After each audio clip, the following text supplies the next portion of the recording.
கன்னிராசி அன்பர்களே, உழைப்பால் உயரும் நாள். உழைப்புக்கேற்ற பலன் கிடைக்கும். மாணவர்கள் சுறுசுறுப்பாக இருப்பீங்க. தம்பதிகள் சந்தோஷமா இருப்பீங்க. காதலர்கள் நல்ல ஒரு அண்டர்ஸ்டாண்டிங்கோட இருப்பீங்க. ரிலேஷன்ஷிப்ல இருக்கவங்களுக்கு அந்யோன்யமாக இருப்பீங்க. விவசாயிகளுக்கு லாபம் உண்டு. பூ, பழம், காய்கறி வியாபாரம் பண்றவங்க, நடைபாதை வியாபாரிகளுக்கு லாபம் உண்டு. வெளிநாட்டில் படிக்கும் மாணவர்களுக்கு இருந்த சில பிரச்சனைகள் குறையும். தன்னம்பிக்கையுடன் இருக்க வேண்டிய நாள்.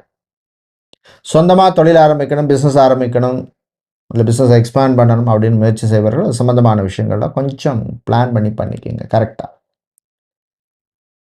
முதலீடுகள் விஷயத்தில் கவனம் தேவை. இன்று நீங்கள் நல்ல பலனை பெறுவதற்கு வழிபட வேண்டிய தெய்வ வழிபாடு வாராகி அம்மன் வழிபாடு. பாயசம் நைவேத்தியம் பண்ணுங்க. அதிர்ஷ்டமான நிறம் வெள்ளை, அதிர்ஷ்டத்தை தருகின்ற எண் 2.